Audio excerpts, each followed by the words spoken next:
Welcome. My name is LJ Stanbook, and I'm the presidency of the World Affairs Council of Charlotte. Today, we have a great program, and thank you, board member Dr. David Calloway, for putting this together. We have the World Affairs Council's distinguished speaker panel with Dr. Jennifer Nuzzo, who is the senior scholar and associate professor at the Johns Hopkins Bloomberg School of Public Health and leading epidemiologist, and Dr. Vin Gupta, who is the affiliate assistant professor at the Institute for Health Metrics and Evaluation at the University of Washington. And they will be talking today to us, with us and to us about a very important topic, the evolving COVID threat and the future of America. Thank you very much for being here with us today. We really appreciate you taking time from your busy schedule. Before we begin, let me just share with you a little bit about the World Affairs Council of Charlotte, which is the community's premier global education nonprofit, nonpartisan organization, which has always sought to bring the world closer to you and to build a community of internationally informed and engaged citizens. Dialogue, knowledge, active participation, and an understanding of global issues are vitally important for our democracy to flourish at all levels. A couple of housekeeping points, very important. Please have your microphone on mute and your camera will be turned off for the duration of the presentation. To submit a question at any time, and we do want you to submit as many questions as you may have, please use the question and answer box in the Zoom toolbar. It is circled in red. Please use the question and answer box in the Zoom toolbar. Do not use chat. This presentation will be recorded and we will share with you for the World Affairs Council mailing list. So please make sure that you're signed up to receive World Affairs Council Charlotte emails. If you are on social media, please like, share, and follow the World Affairs Council of Charlotte. We are on all major social media and we would like to have you follow us and be part of this important discussion. Dr. Jennifer Nuzzo is a senior scholar, as I said, at the Johns Hopkins Center for Health Security, an associate professor in the Department of Environmental Health and Engineering and the Department of Epidemiology at the Johns Hopkins Bloomberg School of Public Health, and a senior fellow for global health at the Council on Foreign Relations. An epidemiologist by training, her work focuses on global health security with a focus on pandemic preparedness, outbreak detection, and response health systems as they relate to global health security, biosurveillance, and infectious disease diagnostics. She directs the Outbreak Observatory, which conducts, in partnership with frontline public health practitioners, operational research to improve outbreak preparedness and response. Prior to joining the Center for Health Security, Dr. Nuzzo worked as a public health epidemiologist for the city of New York, where she was involved with disease and syndromic surveillance efforts related to the city's waterborne disease risk assessment program. Welcome, Dr. Jennifer Nuzzo. Dr. Vin Gupta is a critical care pulmonologist and affiliate faculty at the Institute for Health Metrics and Evaluation, part of the University of Washington. He is currently the principal scientist and chief medical officer of COVID-19 response for Amazon.com, Inc.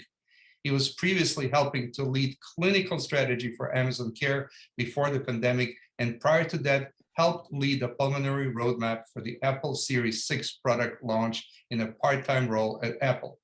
Prior to his career in health technology, his background focuses on epidemic preparedness with relevant roles at the US CDC's Emerging Infections Program, the World Bank's Pandemic Emergency Financing Facility, and the Pentagon Center for Global Health Engagement. Additionally, he is a deployable officer in the U.S. Air Force Medical Corps Reserve, served as a health advisor on the Biden-Harris transition COVID-19 response team, is a current medical advisor for external organizations such as the Seattle Seahawks and Marines. Finally, Dr. Gupta serves as a part-time medical analyst for NBC News. Thank you both for being here very, very much. And I'll turn it over to Dr. David Calloway, board member of the World Affairs Council of Charlotte, Atrium Health. David. Thanks, Lubomir, appreciate it. For our audience, I just want to give a brief intro on how we became lucky enough to have Dr. Nuzzo and Dr. Gupta engaged here. 16 months ago, when the pandemic came to our shores, we were in Charlotte also preparing to host the Republican National Convention. I was able to reach out to Dr. Nuzzo and her team at Hopkins to have some conversations about how do you do this right? How do you think about hosting a major national security event in the middle of a pandemic? And her team, Jennifer, I don't know if you know this, but the tool that your colleagues put together, we utilize as our risk assessment tool for the Republican National Convention. So direct impact on our Charlotte community.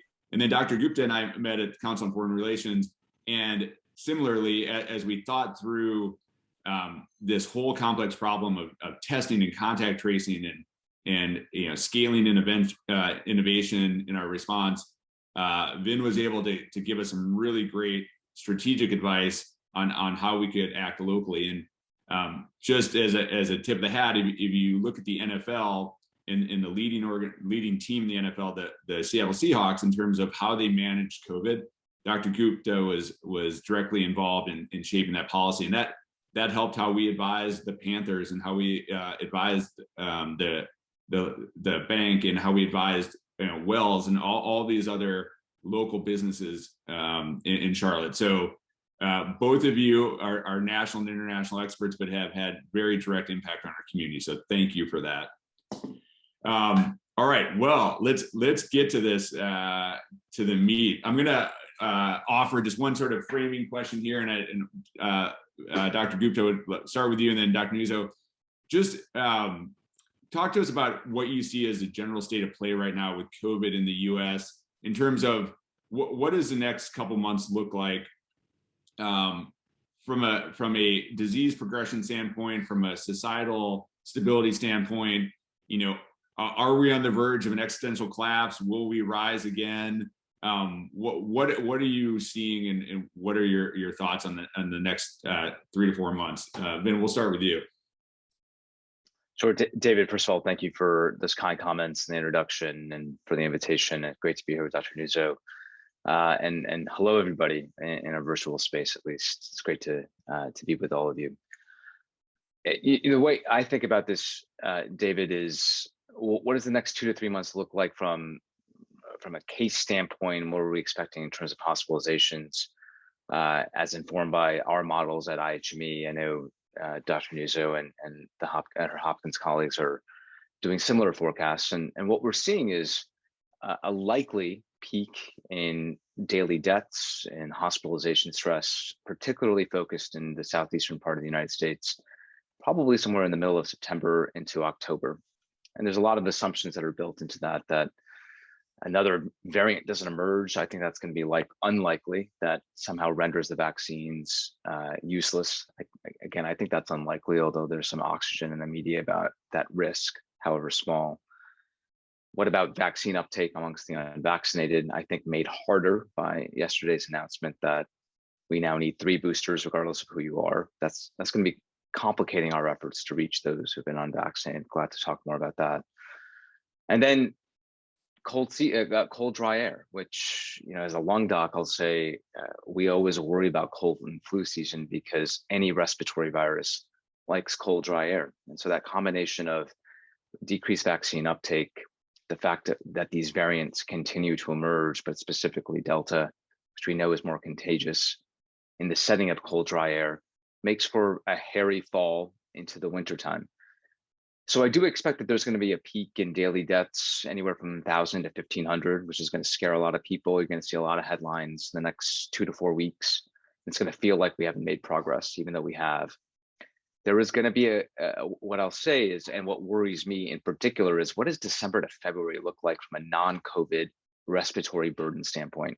We're seeing here in Seattle, for example, levels of respiratory syncytial virus putting kids in hospitals at rates that we haven't typically seen for many months. Pardon my soundtrack behind me. The concern there is what's going to happen with RSV, which is kids' flu, to put it simply. What's going to happen with flu? And so this combination of multiple threats, not just COVID, really does worry me from the perspective of what does cold and flu season look like? And I think that is going to be a concern here. So from an ICU stress standpoint, there's going to be a lot of things filling up ICUs across the country, not just COVID. And so that December to February time point is worrisome. Thanks, Dr. Gupta. Dr. Nuzzo, as an expert in biosecurity and statistics and epidemiology, what are you tracking as the combined threat again of COVID over the next several months? Yeah, thank you. And also let me extend my thanks for the invitation to have this conversation with you all. Really appreciate the opportunity to speak and to connect with you, David, and Dr. Gupta and your membership. I really appreciate it. I agree with Dr. Gupta's assessment of the trajectory that we're on. We're in a situation now where nearly every state is reporting case increases. The steepness of that increase is markedly different in states that have lower than average vaccine coverage. But the fact remains that all states have dangerous gaps in immunities. And I think one of the things that we've learned about this virus is that a few things really determine whether we see case growth and how much of it we see and for how long it happens. And even influences potentially our understanding of the vaccines that are working is that the virus tends to spread in networks, social networks, and that means that behaviors absolutely matter. So while there is some somewhat encouraging signs that the really kind of atrocious growth in cases and that we've been seeing in some of the southern states, which have some of the lowest vaccination coverage, some signs that may be slowing a bit, which is always welcome. I don't want any state that may be looking at its numbers and thinking, okay, good, we're maybe finally getting past this, to then assume that they're going to be fine. There's no sort of forget it moment, because we've not yet achieved a level of immunity in this country that kind of can ever take our eye off of COVID. The worry that I have is that while we may see peaks, and I agree with the timeline, that perhaps in September and October we'll start to worry a bit less in some places. We then head into the late fall and winter, where our behavior changes once again. We start traveling to see family members. We start expanding our social networks in ways, and we've seen now over the last year and a half that then triggers usually another wave of cases. So the thing to make sure that doesn't happen is that we continue to vaccinate. And in my view, that is the top line goal. I share Dr. Gupta's concerns that, in my view, premature talk of boosters for all people will complicate those efforts. I can tell you I'm engaged in lots of conversations with people who are not yet convinced about vaccines, and the thought that they have to get 3 shots, or the thought that somehow this means that the vaccines aren't quite worked out yet, is a deterrent for them. So I really regret that. I do not ascribe to those assessments. I absolutely believe the vaccines are doing exactly what we need them to do. They are keeping us out of the hospital. They're preventing people from dying, which if the virus couldn't do that, we would have never heard of it. So ultimately what winds up happening is dependent on our actions. And I really hope we are seeing some encouraging signs that in some of the southern states where the case increases have been greatest, that vaccination coverage is ticking up. I hope those trends continue, because that will finally put us back on a path towards normalcy. But we need to, sustain and really expand progress on that front. Yeah, Dr. Nuzzo, I couldn't agree with you more, especially on the vaccination front. As many people here know, I've had to deal with leading some of the efforts here, and the challenges are tremendous. So both of you mentioned boosters, and I was hoping, so beyond the science of whether they're needed or not, Dr. Nuzzo, you had been quoted recently talking about the impact of boosters in the U.S. on kind of global health equity. You both brought up the complexity that boosters in the U.S. will add to the fray. Can you talk about what generally, when we talk about the policy side of this, how it impacts global security? Let's talk about your thoughts on boosters. Let's dig into that just a little bit more. Yeah, well, we have this problem right now where there are huge inequities in terms of who has access to and who is using vaccines, where we have about 10 countries accounting for about 3/4 of the vaccines used to date. That is clearly problematic, because our goal, again, I think in vaccination is to prevent deaths critically, to prevent severe illness critically, but also, to protect some of our most vulnerable people that are probably our greatest concern in terms of the emergence of new variants that, perhaps could reduce the effectiveness of our vaccine. So far, I don't think we've seen it in a deeply concerning way, although Delta adds its own challenges because of the speed with which it transmits between people. But really, if we want to, go back to our 2019 lives, what we need to do is to expand coverage in other countries. And right now, we just don't have the vaccines distributed in a way that allows that to happen, but also there just simply aren't enough vaccines available right now. So you hear a lot that people say, listen, if you just look at the number of doses the US will use if we decide to give a third dose to all, that's not that much in the grand scheme of what the global need is. And that's maybe true. But when you start adding up all of the potential third doses that could be given by countries, including countries that have been using, frankly, vaccines that are less good than the ones that we are using here in the United States, and for which I think there's probably a more compelling use case for third doses. If you add that up, that basically amounts to about 1 billion extra doses that we have to somehow come up with, on top of the fact that there are still huge parts of the planet where people have not yet received even their first dose. I worry about protecting the most vulnerable, again, because we want to avert deaths, but also because we want to protect against the emergence of future variants. And I also worry about protecting healthcare workers in other countries, because if we lose healthcare workers, particularly in parts of the world where there are just not that many to begin with, where health systems are weak, that will have impacts that last many generations in terms of all sorts of health outcomes, and will ultimately make the world less safe against threats like this. We need to have strong health systems across the globe to respond, to be able to detect, to be able to describe, to be able to respond to future pandemics. Great point, Dr. Nuzzo. Appreciate it. And Dr. Gupta, so in addition to being a pulmonologist and a great speaker and a very handsome man, you're also a military officer with some knowledge on national security. What going down this thread, what do you see as the ongoing destabilizing effect of COVID? And in terms of vaccinations, how do we most effectively use this as a tool of national security? I hear Dr. Nuzzo saying we can't just use it as a wall that protects our country. Is it vaccine diplomacy? Is it bilateral agreements? What do you think helps strengthen the U.S. as a leader, as a nation, and strengthen the sort of global order?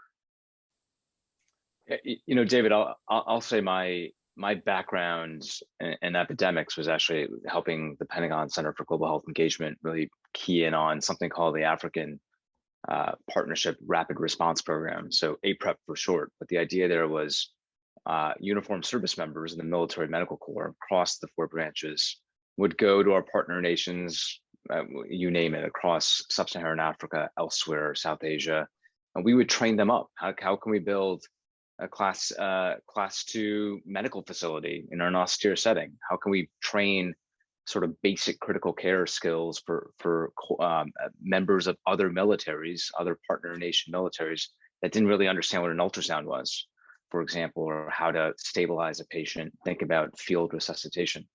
I say that because those were investments made right after Ebola, APREP. Recognizing that if we didn't stop bleeding at the point of trauma, in this case, an epidemic in its tracks, we didn't allow for that nimbleness and militaries going in and being able to directly engage in crisis response versus us spinning up a team and trying to do that, that epidemics would turn into pandemics and to regional crises, cause instability, which we're seeing in many parts of the world, like South Africa, for example, parts of Latin America. That I think we've lost our way here. Now we're 4 years, 2017 to 2021, there was essentially no investment in global health security whatsoever, military or otherwise. And so we have, our military can be the tip of the spear, and we saw it a bit with the India response in getting oxygen to parts of the country or parts of the world that need oxygen quickly. That's why we have C5s and C17s. That was the best way for, and in addition to the private sector, which was even more nimble than our military. But that soft power piece, crisis response, bolstering a global health security agenda 2.0, things that I know Tom Boyke and Jennifer are thinking about over at CFR. This has to be the ways in which we revision how we think about our military power, how we think about soft power. And I'll say this as a critical care doc in the military. You know, I had our critical care team at Joint Base Lewis McChord on the reserve side. And there just is a lack of imagination. We had the three-star general, Surgeon General of the Air Force come and visit us, and they were asking about needs. What are the needs? How can we improve resiliency? What can the military do to improve health system resiliency for the next pandemic? And I raised it to her and I said, you know, well, why don't we have these critical care CCAT teams, hundreds of them across the country, reserve and active. Why don't we spin up ICU triage teams where we could go to a Mumbai, where we could go to countries that are really ravaged by COVID, like Peru or Brazil, for example. And we're not going to be able to stop all the bleeding, but we could stem some of it. And in doing so, burnish our reputation. Certainly that will help from a diplomatic standpoint. And I think we need all the help in the world to really feel like we're doing our part from a global health standpoint, but re-envisioning how we can use military assets that the American taxpayer spends billions of dollars to sustain. We really need that now. We can't be thinking about force protection and using military medical assets purely for force protection. We should be thinking about ways in which we can really respond to humanitarian crises, biological threats in a revised framework. We just don't have that yet. We don't have that imagination. And lastly, I'll just say, when it comes to vaccine diplomacy, I just plus one to everything Jennifer said, and I'm sure we'll get into this, but this notion of a third booster shot for the otherwise well less than 65. We're seeing the reactions this morning from the WHO, which are entirely appropriate. It's inappropriate for us to do this, and it's a one-way door. You can't say we're going to give something and then walk it back and say, no, we were kidding. This is a grievous mistake. It was totally inappropriate. Thanks, Dr. Gupta. So, you know, over the last 20 years, what we've seen in the military is mission creep to nation building and even to disaster response, which is, you know, largely where I work. And what I think is interesting, though, is it's very easy to swing back and say we've relied on the military to do too much because they get stuff done. What I hear you both saying, and obviously it's subscribed to this, is there are some things that are national security threats, and a pandemic is one of them. And global health security is a national security threat.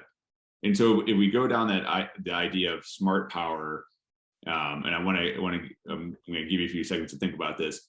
If you were appointed to lead the interagency process, and they said, Dr. Gupta, Dr. Nuzzo, you can come up with 3 or 4 policy recommendations on the domestic side, international side, diplomatic side, that would be united to be our national response strategy that affects national security, global security, affects domestic policy. What would be a couple of the high level policies you would recommend? And you've hinted at some of them, but maybe we can dig in a little bit more and let the creative juices flow. Dr. Nuzzo, do you want to start with that one? Sure. So are we talking in the current situation or in future? So I mean, the top priority right now must be in improving vaccine equity. We have had a lot of promises from countries in terms of the vaccines that they're going to donate, but that hasn't actually, there hasn't been a lot of follow through. So the amount of doses that have actually been shared at this point is really quite limited. There seems to be a need for some of the leading countries to negotiate additional production with companies and to make sure that the vaccines get distributed. You know, I think it was quite telling when the US said that it was going to purchase additional doses for the purposes of sharing. Telling because countries have been trying to purchase doses but have not been able to get themselves bumped up on the list. So there clearly has to be a political diplomatic role here to make sure that we not only share the things that we promised that we would share and share it in a timely manner and share it in a way that it's likely to have the most impact. One of the concerns that I have is that we're talking often about years in some of these planning efforts.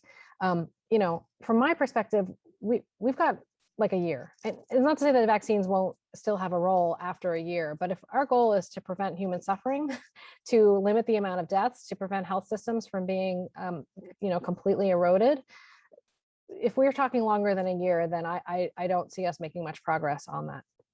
So that to me is absolutely the top goal. And that involves not just pushing on the production of additional vaccines and pushing on the trying to expedite the distribution of things already promised, but also looking at some of the current bottlenecks to making more, like, for instance, supply shortages and the need to expand materials in order to be able to make more. I also think that there are areas where we have to continue to make more progress. There are still gaps in our knowledge, not even talking about the use of vaccines, but gaps in our knowledge in terms of how the vaccine is spreading, what environments are necessary for spread, what level of protection is necessary. And, I think the full assets of the federal government haven't been brought to bear in terms of addressing these. Some of them can be addressed, I think, through international research projects. And when I say research, I'm not talking like, years of collecting information and speculating on them. I am talking about, a full press to answer some of the most pressing questions with all of the data that exists in all countries. We continue to rely on data from the United Kingdom and Israel regarding things like how our vaccines are working, and we're attempting to answer it for ourselves. But we need a broader set of data in order to help answer them, in part because we're seeing that data from different environments tell us different things, and it ultimately limits our ability to understand what's going on unless we're able to get a broader role. But I think ultimately what we have suffered from as a globe, but certainly as a country, and I think this was reflected in the announcement yesterday about the third shots for all, is that we don't have a strategy for controlling COVID. I can't tell you right now what our end state is. Obviously, we don't want hospitalizations. Obviously, we don't want deaths. But the talk of potentially giving additional doses to all also suggests that we want to prevent people from getting illnesses that make them not feel great, but they're going to stay at home and work on it. Would it be nice? Nobody wants to get sick, of course, but in a global crisis where there are not enough vaccines for all, what is the goal that we're working towards? I have said this also as we have seen many places return to protective measures, which I don't dispute the value of the protective measures, but I can tell you that telling people, including vaccinated people, that they need to wear masks is not without consequence. I am not disputing the necessity of it. What I am disputing is the lack of an overarching strategy that says, this is why we're doing this now. This is how it fits with our overarching goals. This is how it will move us towards realizing those goals. And this is how we know we will be done. Because that piece is missing right now. And I can tell you so much of the pushback that's happening.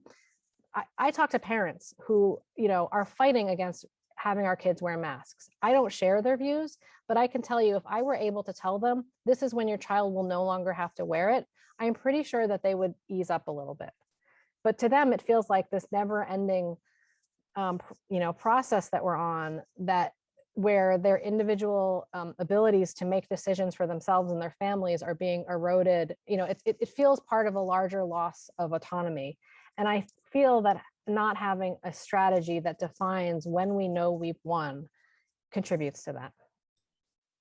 Great point. So, Dr. Gupta, Secretaries Blinken, Austin, Becerra say, all right, Doc, you're the czar.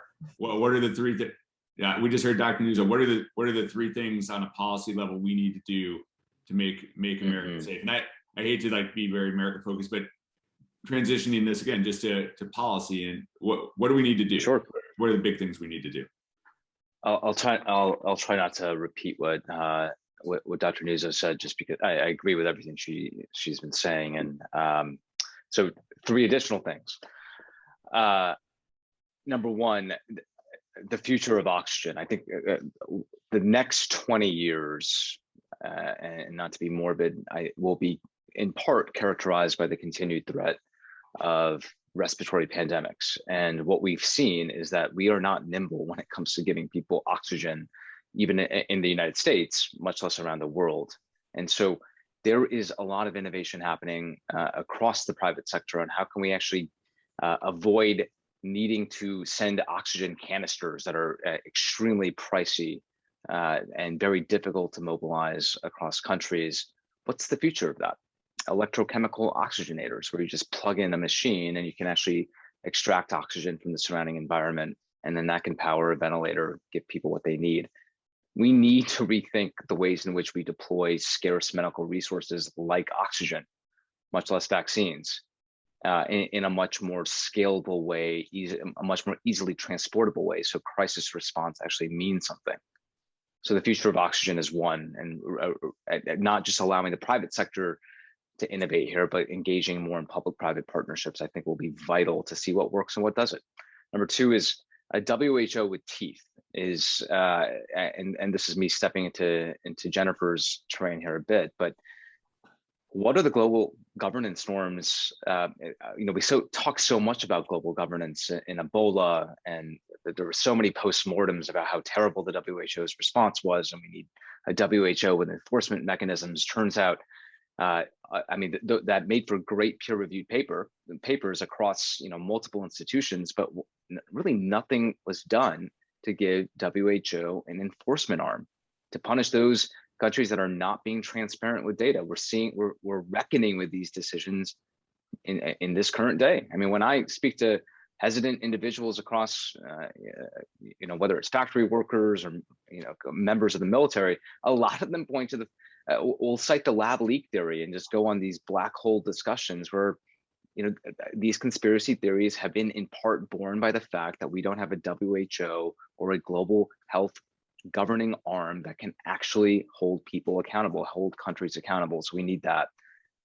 Lastly, I will say, just since we want to focus this domestically, one of the big issues here when we talk about health system crisis, when we talk about surges in health systems in zip codes across the southeastern United States right now, people will think, well, gosh, that means that we have 50 ICU beds filled, whereas there's previously only capacity for 20.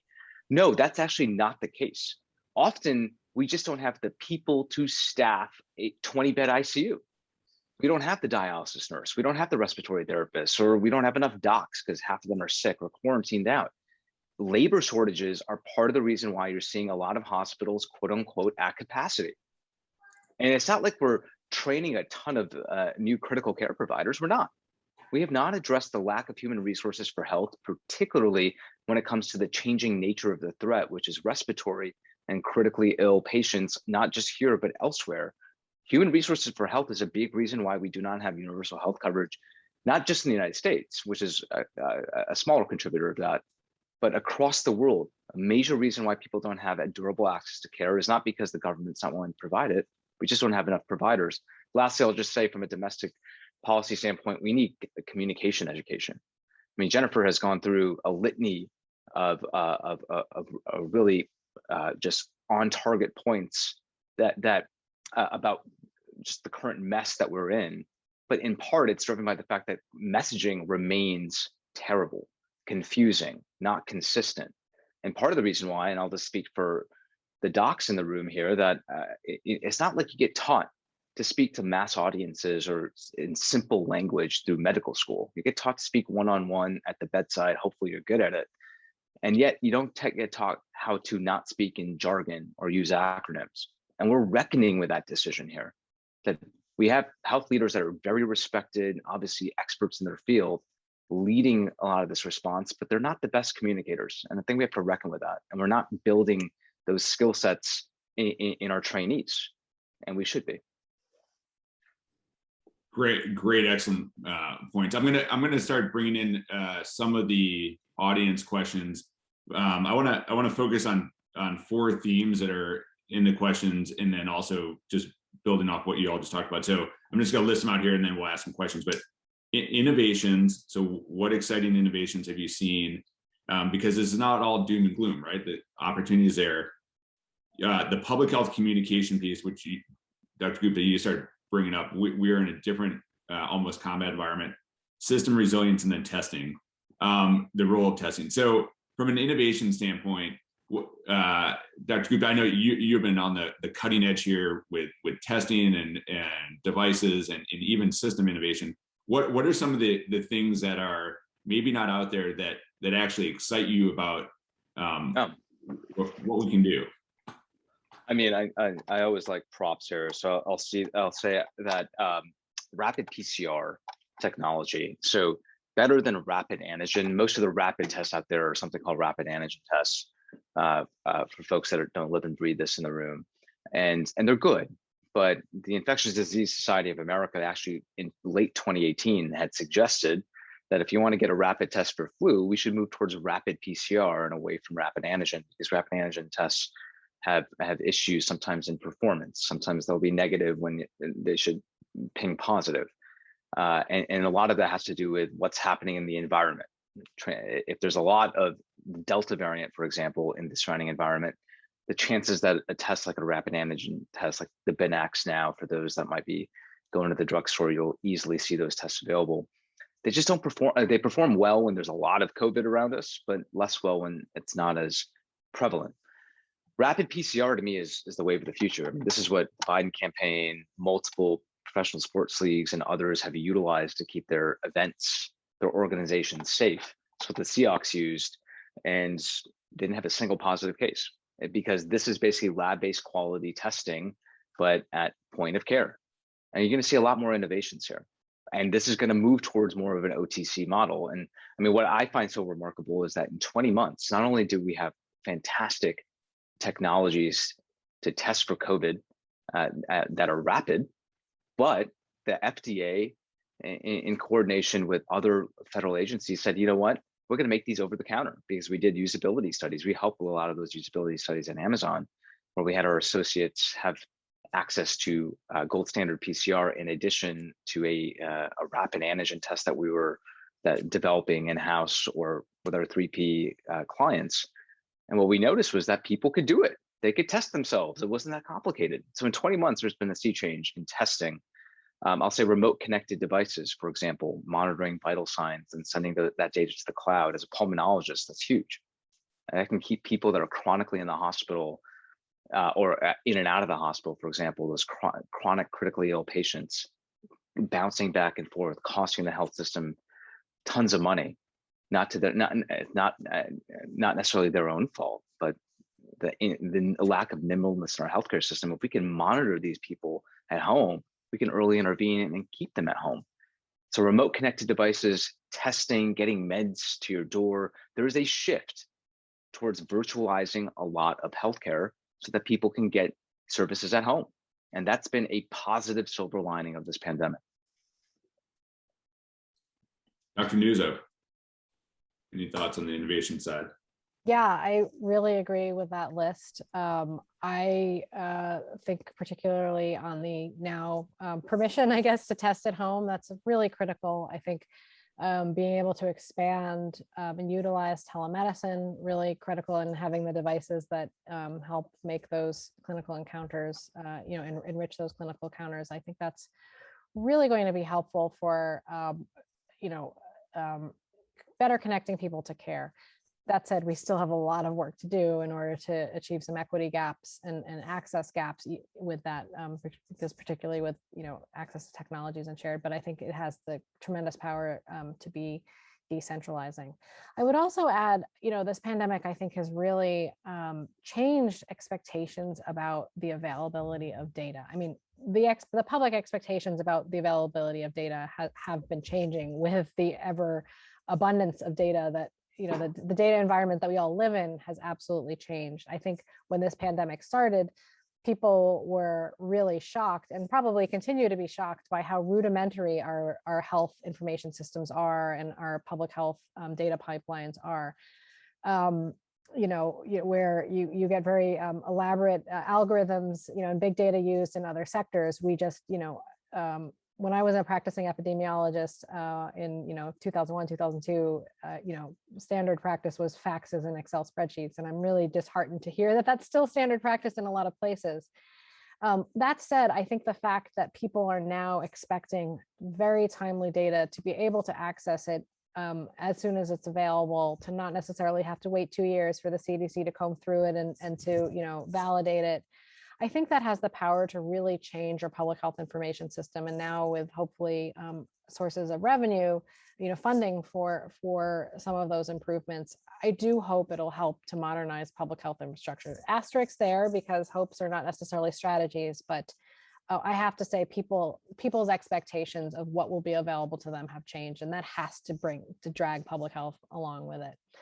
And then finally, I think we are in a new medical era when it comes to vaccines and potentially other treatments. I think the mRNA vaccines are extraordinary. I am so incredibly grateful that we have them. I think they have just opened up potentially a new era for thinking about all sorts of medical conditions that may benefit from the use of mRNA technology. And so it's often why when I talk to people, there's clear hesitations there, but I think it's really important to try to spend some time with people, because I tell them, these technologies are not going away. They could save your life in other ways. So it's really worth taking time now to get familiar with them and understand how they work and why they're so powerful, because this is not going to be, when the pandemic's over, is not the last time you're going to hear about them. I'm holding out hope that we will one day have a better flu vaccine. I think the pandemic has, helped kind of push us over a bit of a barrier that had been there, where I can see multiple lasting benefits from the new technologies that we're using. Thanks, Dr. Nuzzo. And then just to follow up on this point, so from a public health standpoint, as a public health expert, how do you win the propaganda award? Because you both just hit on this, which is we're in the medical field, we're terrible at communicating broadly simple messages. We're good at talking to patients. We have traditional PSA messaging that we saw change with car crashes and cigarette smoking, but we're still linked into traditional sort of messaging and unidirectional passing of information rather than what is truly a propaganda war here. And I bring this up because your words around mRNA are how we feel. This is a truly remarkable breakthrough that is a tribute to our scientific knowledge, our business processes, et cetera. I mean, this is like going to the moon. It's like the iPhone 55, but half of America thinks it's going to modify your DNA, and it's a terrible thing. How do we change our messaging and evolve it? And Jen, maybe you can take this first, and then Dr. Gupta, I know you have some thoughts as well.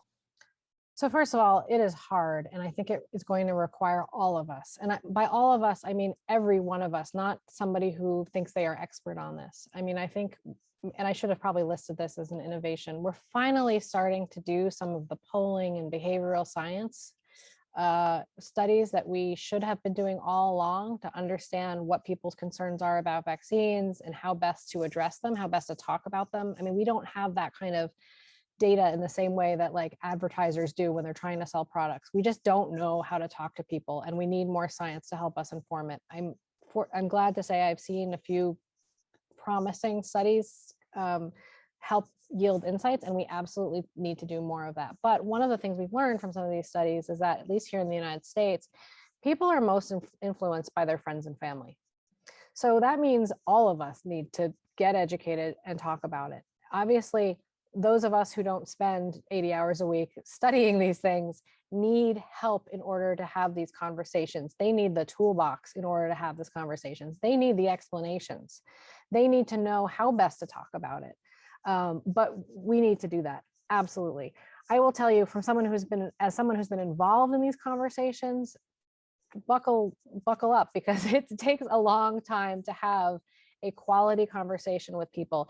People have lots of concerns, and I still hold out hope that yes, there are people who are absolutely entrenched. There are people for whom opposition to the vaccines is part of their personal identity and part of their politics, absolutely. But I have encountered a lot of people who just have a lot of questions and they need answers. And so it's going to take all of us kind of talking through the concerns, giving space to the concerns, walking them through why that thing they heard about mRNA is actually biologically implausible. But where they need the toolbox. And I will tell you, one thing I've been deeply dismayed by is that the toolbox really isn't there like, I can't tell you the place to go and look. Sure, CDC has some stuff. I will tell you, I've found some factual inaccuracies on their sites. We need the toolbox so that people who are trying to have these conversations can know where to go to get the credible information. And that explains it, not in a highly summarized, clipped, and frankly, patronizing way, which a lot of the government communications I've seen are, but to talk people through some of the questions. I mean, I should probably keep a list because it's the same questions, maybe the same 20 or so questions that come up over and over again. We have to do that.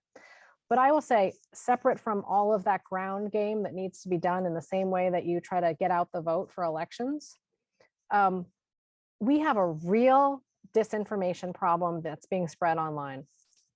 I came to that belief late, but I can tell you, I have had conversations with people about vaccines that clearly are informed by misinformation or disinformation they've seen online.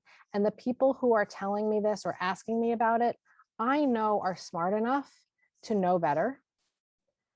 And presumably, I will tell you, I had a very senior DC person ask me a question about, legitimate question, but it was based on disinformation that's spread online.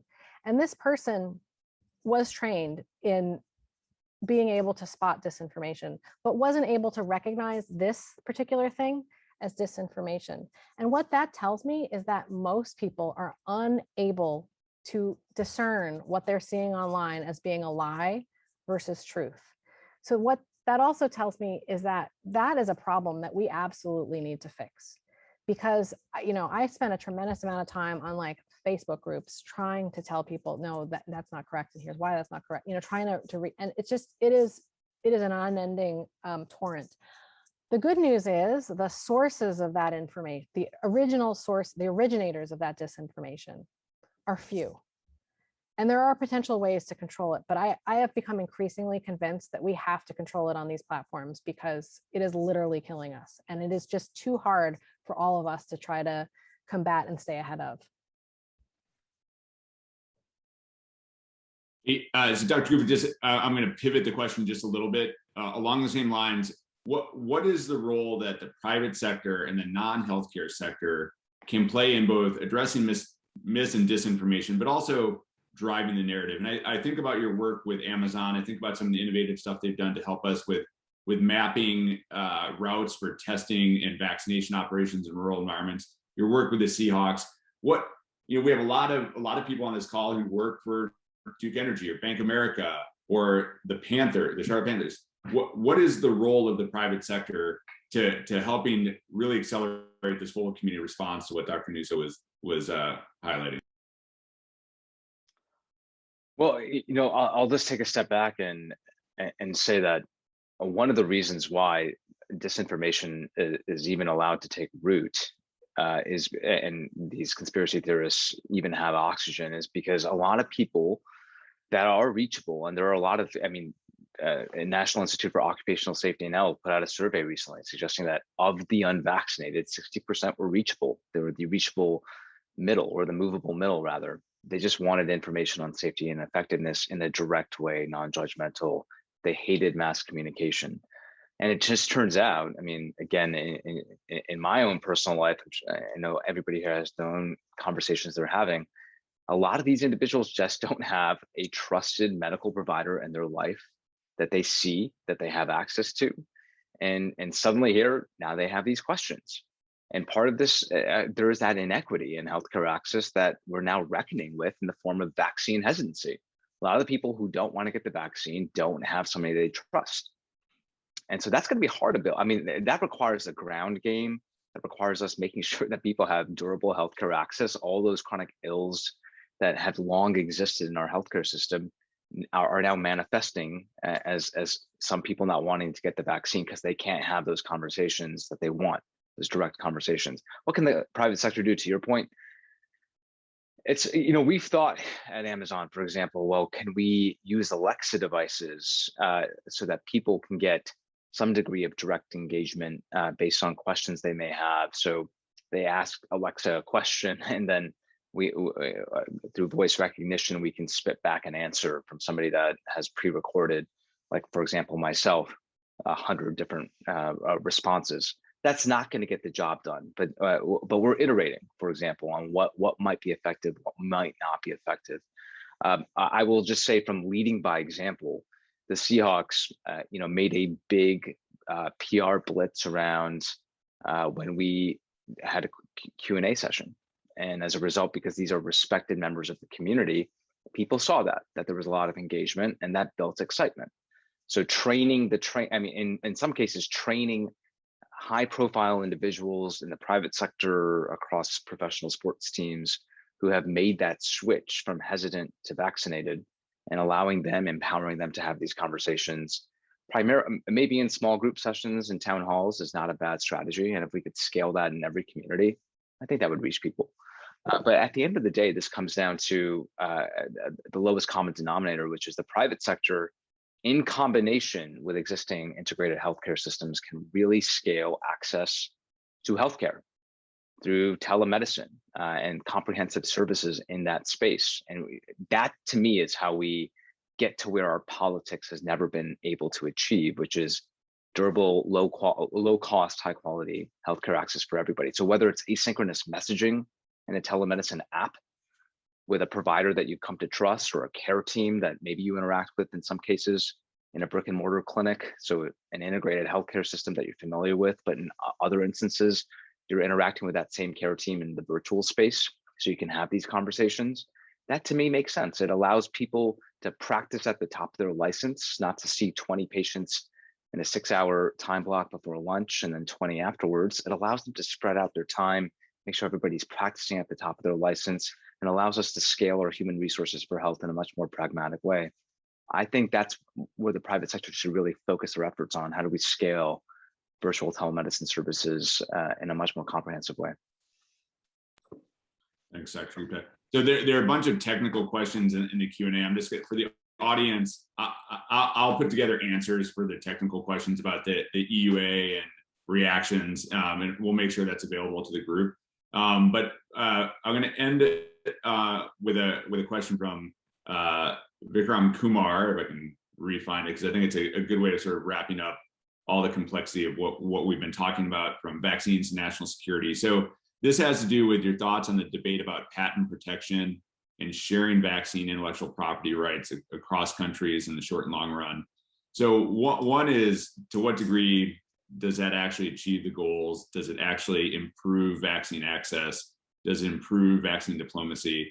Or does it just ostracize companies and decrease incentives in the future? So Jennifer, maybe start with you, and then Dr. Gupta or Vin, we'll have you follow that up. Just what are your thoughts on patent protection, and more broadly, what is the most effective way to share knowledge around the vaccinations in order to get the world vaccinated?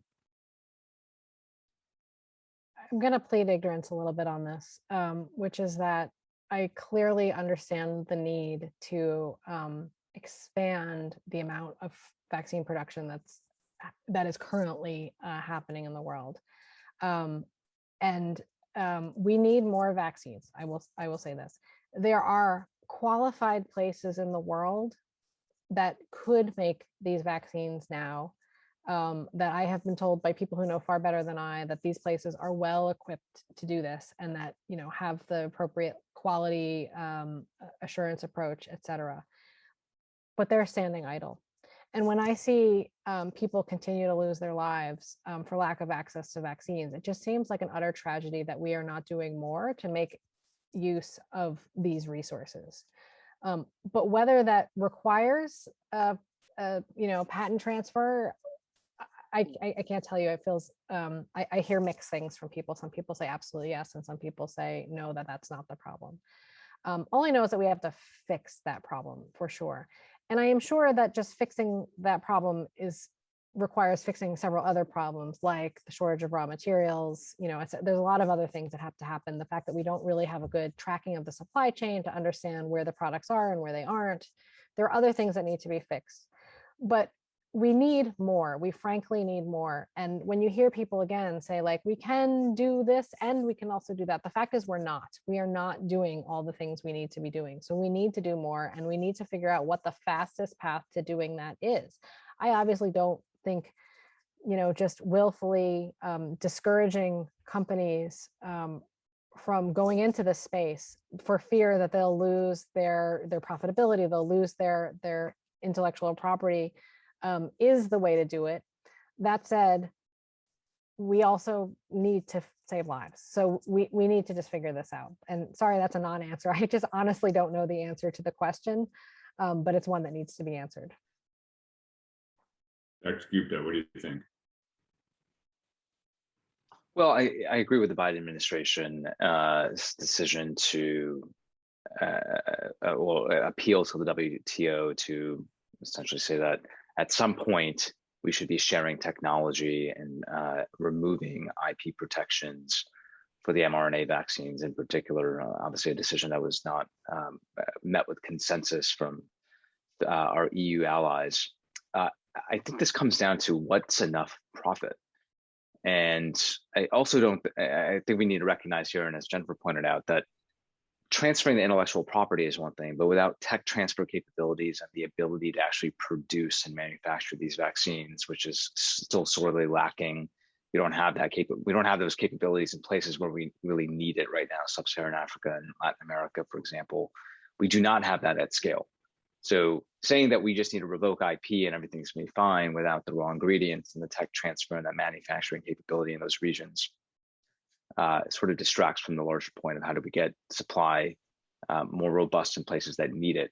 But it's a key piece and it's a key consideration because this is not going to go away. There will be IP protections for the next booster whenever that's actually approved by the FDA. What does that look like?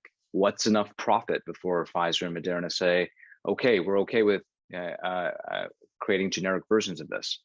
It isn't clear to me that we understand what that line is. I'm all for incentives for the private sector. I have a role at a private sector company, so I understand that. But there also need to be guardrails there, and there's clear tension. And that is part of the reason why having a WHO or a global governance structure that can help litigate and really convene these discussions, hopefully in a helpful, calm way. That's the added importance of having that type of organization, but the WHO sadly doesn't appear to be up to the challenge right now.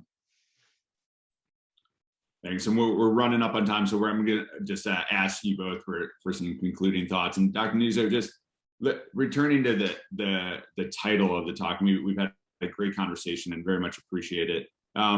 So, in your mind, what does the future of COVID in America look like? Is it positive? Do we come out stronger? Do we come out as a leader? Do we come out with a bunch of bruises? Do we not come out of it? And what are that'll be the concluding uplifting answer, I hope, from both of you to wrap up this conversation. I mean, undeniably, we in the United States are in a much better situation than so many other countries, in part because we have ample access to vaccines that we can use to protect ourselves. I deeply lament that people are continuing to lose their lives when we have on hand a tool that can prevent that from happening. That is just a complete and utter tragedy. That said, we are in much different circumstances. So I feel very frustrated by the fact that we are yet again in this deadly surge of cases in much of the country. But I worry less about our future than I did this time last year. So I think we're in much different circumstances. I will say, as a parent of young kids that are too young to be vaccinated, I deeply worry about their future a year to come. Not because I'm as concerned about their getting COVID, though that's always a concern, just what's going to happen to their schooling and how much of it will be interrupted again, like it was last year. When do they get back to their normal lives? I'm hopeful that, that there will be vaccines for them and that will enable it. But, I worry most when you ask me this question, it's hard for me not to answer as a mom and to say that's what I worry most about is my kids and what their lives are like and what their childhoods are like. I have a 4-year-old. This is been almost half of her life living like this. So that's what I worry about. But I think on balance, we're incredibly fortunate to be here and to have the tools that we have. And it just really frustrates me that not more people are convinced of the benefits of these tools. I think a great point in the importance and the reflection of us as Americans, but also as humans, right? physicians, parents, Americans. We have so many different tribes that we belong to. Dr. Gupta, what are your thoughts? I'll just say that I think we're headed towards a reality that we've long known is going to exist, which is COVID will be endemic. People continue to die in some places more than others, and that will be the reality we face. And that is what success looks like, sadly. And that COVID is never going to be eradicated, and yet that was the expectation set to the American public by some of the messaging from our leading health agencies. And yet it's going to be endemic, and we need to acknowledge, what does that look like, and under what guardrails can we really return to normalcy, knowing that there's probably going to be unrestrained COVID transmission happening in many communities, but that it's not leading to hospital stress. And again, that's what success ultimately looks like. So I think clarifying that, recognizing that that's where we're headed, and setting people's expectations accordingly is going to be important. So less of a focus on the cable tickers news of day-to-day case rates and what does that look like, and more about, well, what does hospitalizations levels look like in all parts of the country? And if you really look at it with a balanced eye, in most parts of the country, hospitalizations are not stressed from COVID. They're stressed for other reasons. It's just in a few states where there's a lot of stress from COVID. And I think that message has been lost. Well, again, to Dr. Nuzzo and Dr. Gupta, one, thank you for your service to our communities and to our country, and thank you for your leadership. Having been deep in this for a year and a half as well, you're two of the experts that I follow and seek for guidance as we try to figure out how we continue to push through this. We very, very much appreciate your time today. It was a tremendous conversation, and thank you for your ongoing insights. I'm going to hand it back to Lubomir to close us out. Thank you so very much, Dr. Calloway. Let me join you in thanking Dr. Jennifer Nuzzo and Dr. Vin Gupta and yourself for an excellent conversation. It was very illuminating, edifying, and informational for all of us to learn more about what is happening at this point and what to expect in the future. I just think this was tremendously, tremendously helpful to all the participants. As you know, we will have this conversation recorded, and we will share it with all our members, individual, corporate, other World Affairs Councils, and educational institutions, including universities that are partners with the World Affairs Council of Charlotte. So more people will have the opportunity to see and hear what you have said today. I just want to once again let you all know that today's conversation was moderated by Dr. David Calloway, who's not only a World Affairs Council of Charlotte board member, but also the Chief of Crisis Operations and Sustainability and Professor of Emergency Medicine at Atrium Health. Thank you, David. Thank you, Atrium Health, for all you're doing here in our community to deal with COVID and with other medical emergencies we have in our community and region. So thank you all. I would like to now turn it over actually to our board chairman, Honorable Wayne Cooper, to close it out. And again, thank you for your time and for your expertise. Very much appreciated. Thank you very much, LJ. We always say that we have excellent, timely programs, but boy, this couldn't be more timely. And it's so easy to follow. Just excellent presentation, and I really liked the format. I thought that was great, even without the PowerPoint of that. Thank you so much, David and Dr. Calloway, for putting this together, and thank you, Dr. Nuzzo and Dr. Gupta. We really, really appreciate you. And we had a lot of new people I noticed on the on our program today, and so we always say, as LJ always says, remember, if you're not a member, become one. Before I close, I also want to commend LJ and the World Affairs staff for just putting these excellent programs together and making everything just flow so smoothly. And thank you, Noah and Charlotte, for that. And with that, we'll see you at the very next presentation. Thank you so much, and meeting adjourned. Thank you. Thank you so much. Thank you.